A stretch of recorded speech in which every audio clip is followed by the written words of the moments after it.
The listening part of the occupational English test has 3 parts, and in each part you will hear a number of different extracts. At the beginning of the test, you will hear a beep sound. You have time to read the questions before you hear the extracts. You will hear each extract once only. You have to complete your answers as you listen. At the end of each test, you will be given 2 minutes to check your answers. Part A.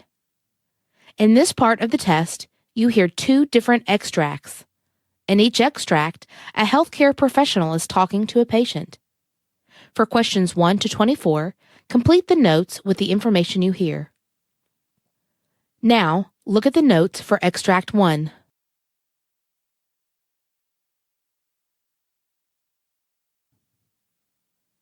Extract 1, questions 1 to 12. You hear a physician talking to a new patient called Mrs. Delilah. For questions 1 to 12, complete the following notes with a word or short phrase. You now have 30 seconds to look at the notes.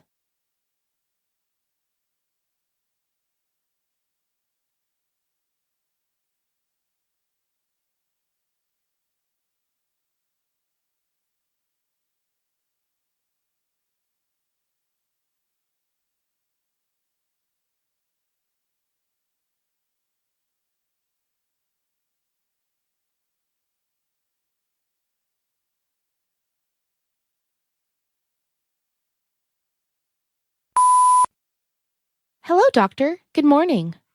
Good morning. Tell me, what seems to be the problem? Doctor, I am a patient of I-131-induced hypothyroidism for the past 6 years and have gained weight and edema over the last 3 weeks. Your age? 57 years.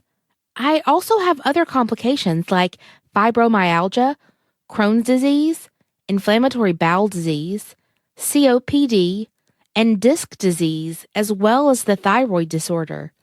Also, my abdominal girth is increasing. Plus, I have increased edema in my legs, doctor. Oh, I see. What medications were you taking? I was on Norvasc and lisinopril for years for hypertension. I also take Synthroid and thyroid hormone. Do you smoke or drink? No, doctor. I had a hysterectomy and a cholecystectomy surgery 2 years back, doctor. It seems you're allergic to IV dye, sulfa, NSAIDs, compazine, and Demerol. Yes, doctor. Do any of your close family members have thyroid disease? Yeah, my sister has Hashimoto thyroiditis and Graves' disease. It seems you've gained 20 pounds of weight during the past few weeks.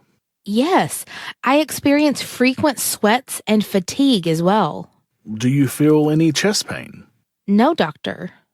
What about your bowel movements? It is loosened, doctor. Do you have abdominal pain? No, doctor. Your blood pressure shows 140/70, and your heart rate is 84 and a febrile. You are clinically and biochemically euthyroid. Your TSH is mildly suppressed, but your free T4 is normal, and with your weight gain, I am not going to decrease the dose of levothyroxine. I will continue you on 300 micrograms of Synthroid daily. If you want to lose your weight, then repeat the thyroid function test in 6 weeks' time to ensure that you are hyperthyroid. Okay, doctor. I need to explain to you a few things about edema. For the optimal functioning of our body, the water content should be about 70%. This takes care of regulating our water balance.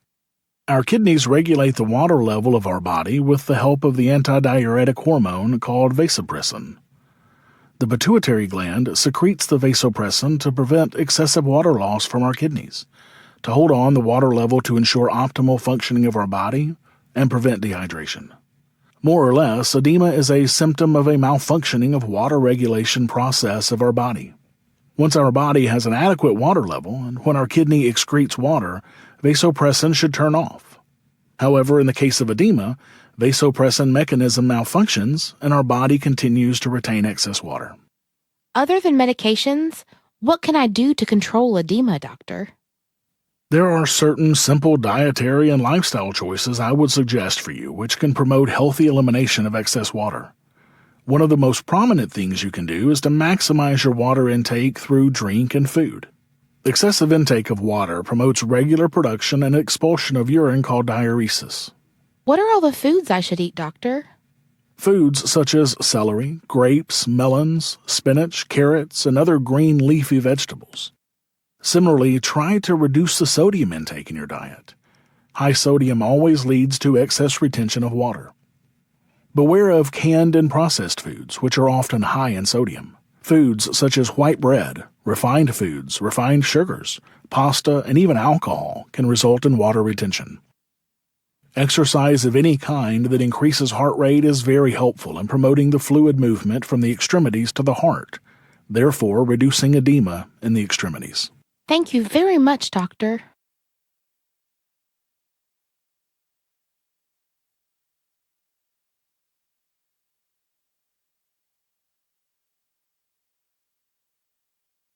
Extract 2.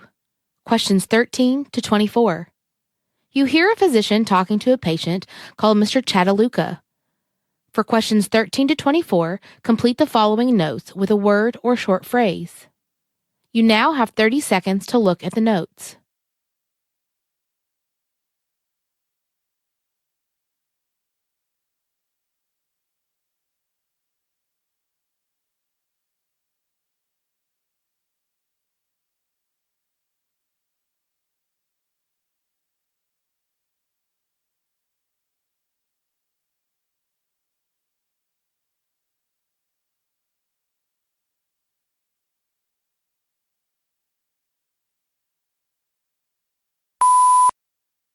Colon cancer screening. Good morning, doctor. Good morning, Mr. Chataluka. Please, tell me about your problem. Actually, I was referred for evaluation of colon cancer screening, doctor. Right. What's your age? 53 years. Do you have any complaints such as diabetes, hypertension, or any other issues? No, doctor. How is your bowel movement? I get some loosened stools and occasional constipation. Are you under any medication at present? No, doctor. Have you previously had any surgery? Yeah, I had a deviated nasal septum done in 2003, doctor. Are you allergic to any medicines? Not at all. Do you smoke or drink? Yeah, I used to, but for the past 4 years, I have dropped those habits. Do any of your family members have a history of colon cancer? No, doctor. Any difficulty in swallowing, nausea, or vomiting? No, doctor. I get heartburn occasionally. Okay, that's fine. Here, Your diagnosis report shows your blood pressure as 111/70, weight 215 pounds. Your pulse rate is 69 and respiratory rate is 18. Neck, supple, no thyroid megaly, cardiovascular. Both heart sounds are heard and rhythm is normal. Lungs are clear to percussion and auscultation. The abdomen is soft and non-tender. So, I would suggest you go for a virtual colonoscopy. You might have heard how great colonoscopies are in preventing colon cancer. We normally recommend a colonoscopy after the age of 50. Virtual colonoscopy is an X-ray equipment which is used to diagnose large intestine for any cancer and polyp growths. You should take only clear fluids a day before the diagnosis, and I will give you instructions on how to clear your bowels. You shouldn't eat or drink anything for a few hours before the diagnosis. If you have an allergy to contrast material, I will prescribe medications to reduce the risk of an allergic reaction, which you must take 12 hours prior to the diagnosis. A very small tube will be inserted 2 inches into your rectum to pump air gently into the colon using a handheld squeeze bulb. This would inflate the colon to eliminate any wrinkles or folds that might hide polyps from the view. Thereafter, the table will move through the scanner, and you will be asked to hold your breath for about 15 seconds before changing your positions, a second pass that is made through the scanner. A tube will be removed once the scan is done. The entire diagnosis will usually be completed within 20 minutes. The minimal risks involved in this diagnosis process is that the inflating of the colon with air could injure or perforate the bowel. However, this happens in fewer than 1 in 10,000 patients. There's a mild chance of cancer formation from excessive exposure to radiation. Okay, doctor. I think I will go for a colonoscopy. Fine. I have explained the complete process of the colonoscopy with risks involved in the process, especially the risk of hemorrhage, perforation, and infection. Thank you, doctor.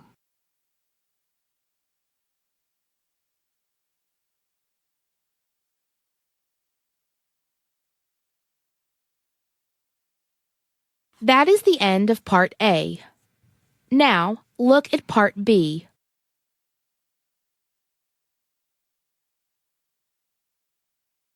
Part B.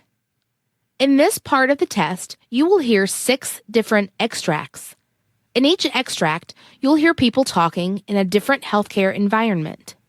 For questions 25 to 30, choose the answer A, B, or C, which fits best according to what you hear. You will have time to read each question before you listen to the audio. Complete the answers as you listen to the audio. Now, look at question 25. You hear a physician explaining the micro-laparoscopic pain mapping procedure to the nurse. Now, read the question.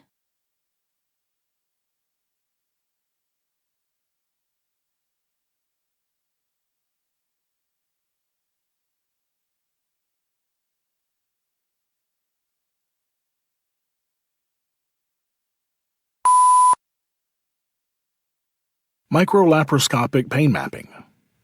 At times, finding the cause for pelvic pain becomes very difficult.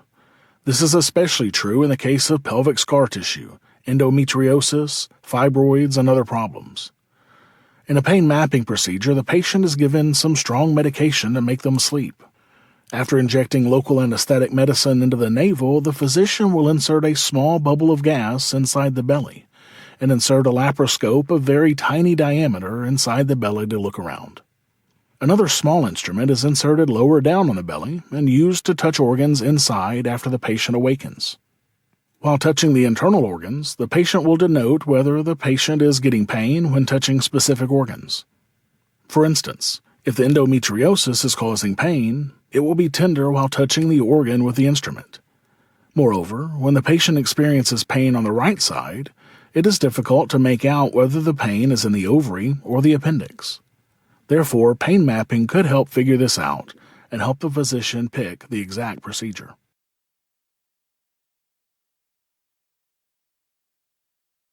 Question 26.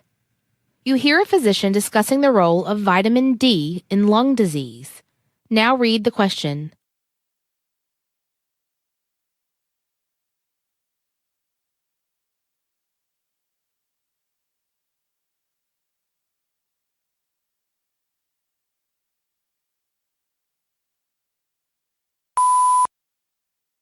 Doctor, could one kind of lung disease have its roots in vitamin D levels? Interstitial lung disease is an unusual, but at times deadly form of continuous scarring of lung tissue. A new research by a cardiologist has proved that the condition may be due to low vitamin D levels.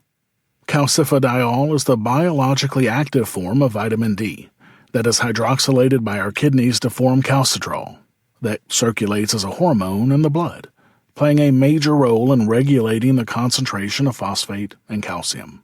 Its anti-inflammatory effects modulate our immune system and also have antifibrotic effects, regulate various genes involved in fibrosis or scarring. Therefore, if you have the low level of vitamin D, that may be a contributing factor for the lung disease. However, many cases of interstitial lung disease aren't related to any particular factor. Therefore, vitamin D levels may be an unusual risk factor that would be easy to evaluate. New research will focus on correcting the vitamin D levels and in finding out if the condition of the patient resolves or stabilizes.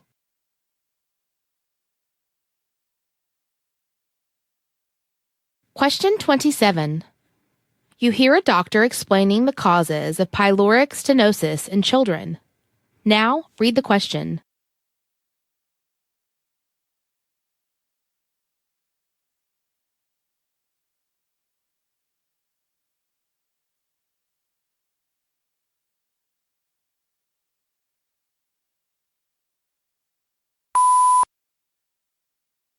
Pyloric stenosis.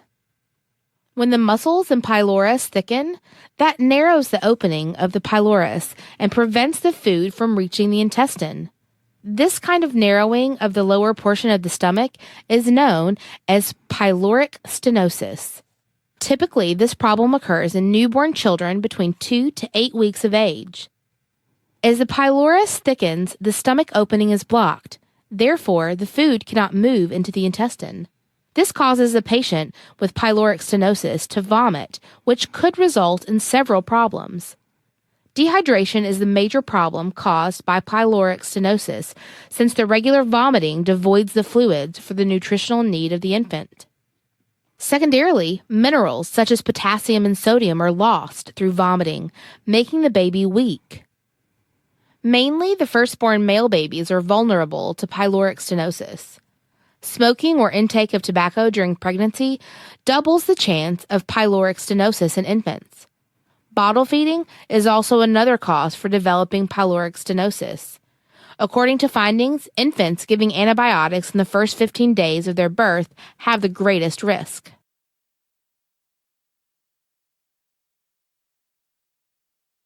Question 28. You hear a doctor explaining issues caused by increased testosterone in postmenopausal women. Now, read the question.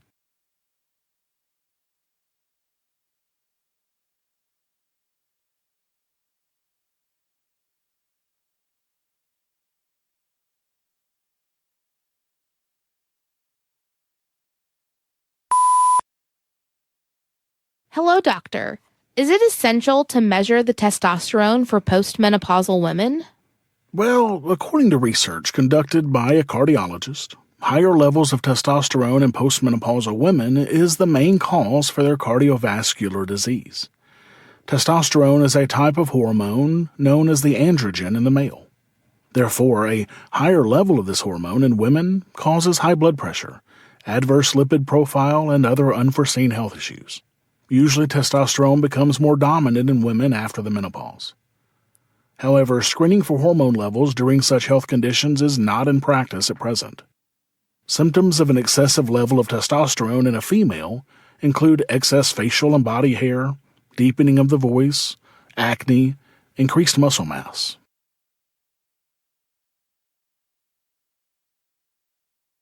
Question 29.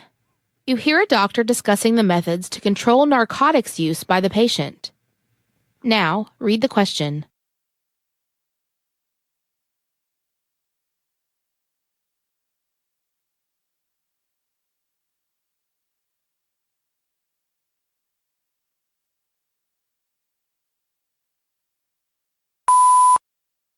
Hello, doctor.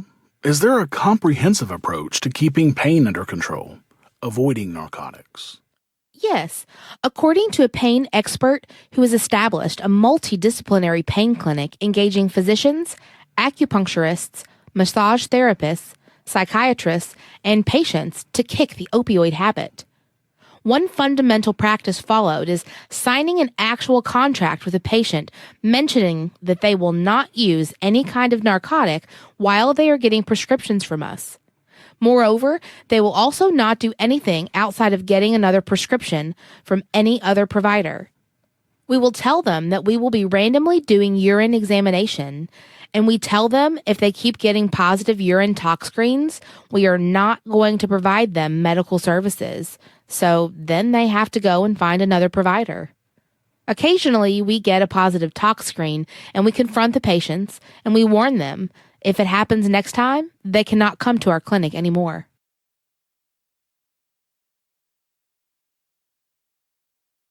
Question 30.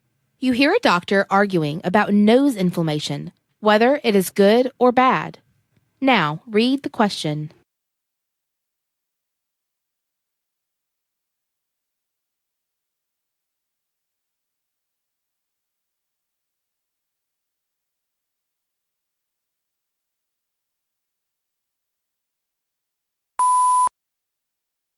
Hello, doctor.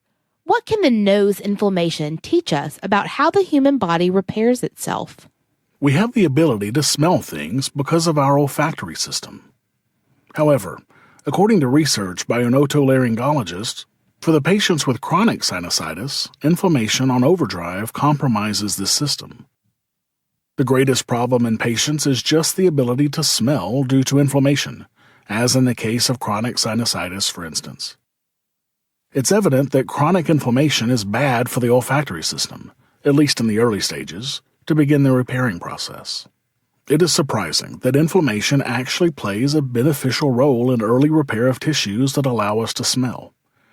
Therefore, inflammation is a normal and essential process in repairing. But the question is how to regulate inflammation to preserve the good and mitigate the bad.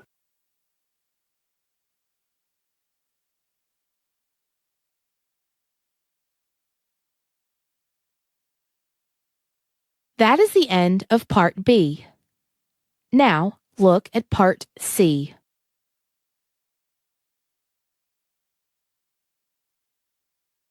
Part C. In this part of the test, you'll hear two different extracts. In each extract, you'll hear health professionals talking about specific aspects of their work. For questions 31 to 42, choose the answer A, B, or C, which fits best according to what you hear. Complete the answers as you listen to the audio. Now, look at Extract 1. Extract 1, questions 31 to 36. You hear a medical podcast on the causes and issues in leukemia patients. You have 90 seconds to read questions 31 to 36.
Hello, I'm Dr. Gonzalez, and in this podcast, I'm joined by Raman, who is a patient here at the Whittington. Welcome, Raman. Tell me something about yourself. I'm Raman. I'm 14 years old. I used to have leukemia. That went on for 4.5 years. Can you tell me when it was diagnosed? When I was 8. So tell me something about what it was like to have had leukemia when you were 8 for 5 years. Terrible. I felt that I was very strange because when I lost all my hair, some neighbors used to take the mick, and I was harassed in primary school for it, and that was really a bitter experience. Were you admitted to hospital for a long period? Yeah. How long were you in the hospital? 3.5 years. Fewer healthy white blood cells, platelets, and red blood cells produce the symptoms of leukemia. Based on the speed of growth and the types of cells involved, leukemia is classified into different categories. Moreover, the classification is based on how fast leukemia progresses. You must have had a really terrible time. Doctor, can you explain to me about leukemia? Actually, leukemia is cancer of the body's blood-forming tissues. That includes the lymphatic system and bone marrow. There are different types of leukemia. Certain forms of leukemia are more common in children. Other types of leukemia affect mostly adults. Usually, leukemia involves the white blood cells. In fact, the white blood cells are powerful fighters of infections, and they normally grow and divide in an orderly manner, according to the need of our body. However, in leukemia patients, the bone marrow generates abnormal white blood cells that function improperly. It is really very complex to treat leukemia, depending on the type of leukemia and many other factors. However, there are strategies and resources that can help to make a successful treatment. What actually causes leukemia to form? Scientists are yet to identify the cause of leukemia. It appears to develop from a combination of genetic and environmental factors. In general, leukemia occurs when some blood cells get mutated in their DNA, which are the instructions stored inside each cell that guides its action. There may be other alterations in the cells that could contribute to leukemia, which are yet to be identified completely. Certain abnormalities cause the cell to grow and divide more rapidly and gains the ability to live continuously, even when the normal cells would die.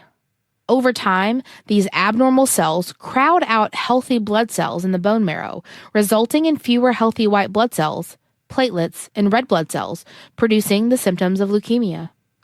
Based on the speed of growth and the types of cells involved, leukemia is classified into different categories.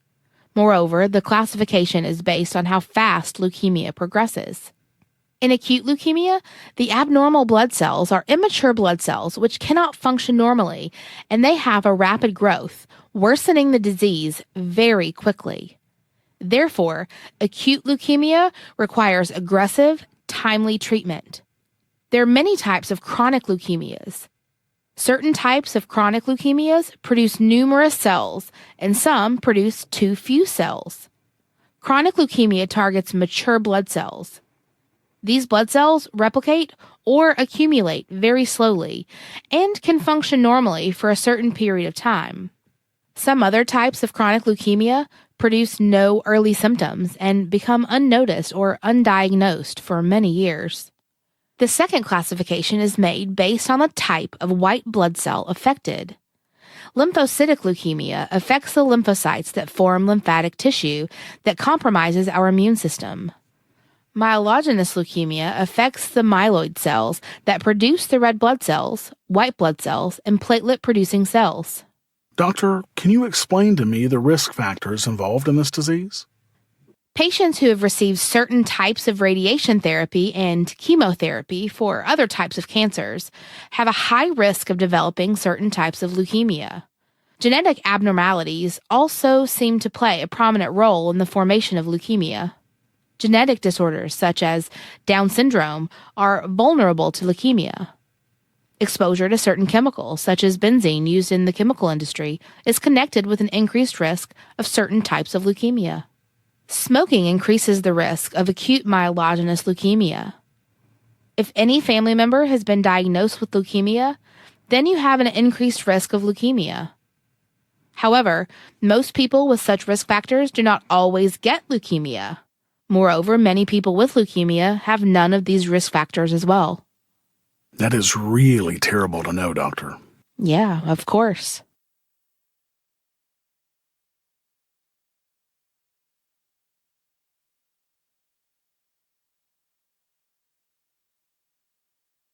Extract 2, questions 37 to 42.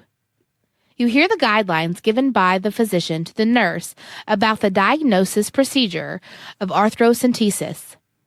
You have 90 seconds to read questions 37 to 42.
Arthrocentesis.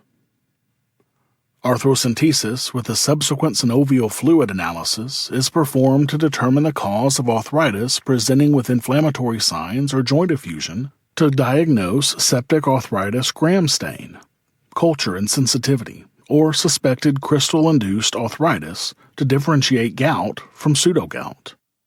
Arthrocentesis can be performed for diagnosis as well as medical treatment of arthritis of a joint. Investigation of joint fluid can help the physician to determine the causes of joint effusion or arthritis, such as gout arthritis, infection, and rheumatoid disease. Arthrocentesis can also be effective in relieving joint swelling and pain. Elimination of synovial fluid from the inflamed joint can also eliminate the white blood cells within, which are the sources of destructive enzymes to the joint. Significantly, arthrocentesis can more rapidly restore the health of the joint. The synovial fluid is analyzed for its physical characteristics, such as viscosity and color, and its chemistry, such as protein, uric acid, and glucose, and microscopy of gram stain, white blood cell counts, and differential count. If the sample is cloudy, there is a chance of bacteria, white blood cells, or crystals presence. In the case that the sample is reddish, there may be the presence of blood. Or else, if it's moderately viscous and forms a string longer than 3 centimeters when a drop is expressed into the test tube called string test. The test mainly depends on the polymerization of hyaluronic acid. A less viscous fluid indicates inflammation. The string test will be negative, that is shorter than 3 centimeters, due to dilution of hyaluronic acid by the presence of extracellular fluid into the inflamed joint. Chemical investigation on synovial fluid includes protein, glucose, and uric acid. Glucose is considerably lower with joint infection and inflammation. There will be an increased level of protein and bacterial infection due to leakiness of the synovial membrane, due to inflammation resulting in an increased concentration of plasma proteins. With gout, there will be an increased uric acid. Microscopy. Inflammation results in an influx of white blood cells into the synovial tissue. The microscopic investigation is performed to detect red blood cells, white blood cell counts, and differential counts. This will help differentiate the most common causes of inflammatory infusions, joint effusions into septic effusions, hemorrhagic effusions, and non-inflammatory effusions. Septic effusions may be due to fungus, TB, or bacteria. Septic effusions are characterized by physical appearance. Joint fluid will be opaque. Microscopy. White blood cell counts above 2,000 per cubic millimeter and often above 50,000 per cubic millimeter. In bacterial infections, the neutrophil count is usually above 75%. A high lymphocyte count is linked to mycobacterial infection. An eosinophil count above 2% may be associated with Lyme disease. Gout, pseudogout, rheumatoid arthritis may overlap with septic arthritis explained above, are inflammatory effusions that are characterized by physical appearance. Joint fluid will be opaque or translucent. White blood cell counts above 2,000 per cubic millimeter, but not as high as septic arthritis. Usually the neutrophil count will be in the range of 50%. Bacterial cultures and negative gram stain. Polarizing microscopy displays needle-like monosodium urate crystals in gout or calcium pyrophosphate crystals in pseudogout. When gout crystals seen under a polarizing microscope are birefringent, then they display blue needle-like crystals, parallel to east-west in relation to the polarizing axis, and yellow needle-like crystals when oriented with the north-south polarizing axis. Non-inflammatory or degenerative effusions are caused by degenerative conditions like avascular necrosis, meniscal tear, or osteoarthritis. Degenerative effusions are characterized by the physical appearance of joint fluid will be clear and transparent. A white blood count will be less than 2,000 per microliter per cubic millimeter. Neutrophil above 25%. Avascular necrosis, osteoarthritis, and meniscal tears are differentiated clinically. Hemorrhagic effusions. Normally, hemorrhagic effusions are caused by trauma. Bleeding disorder such as anticoagulation, hemophilia, neoplasms, or neuropathic arthropathy. Hemorrhagic effusions are characterized by the physical appearance of joint fluid will be hemorrhagic, increased red blood cell counts.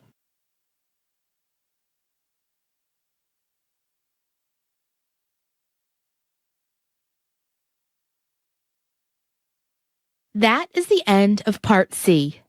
You now have 2 minutes to check your answers.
That is the end of this listening test.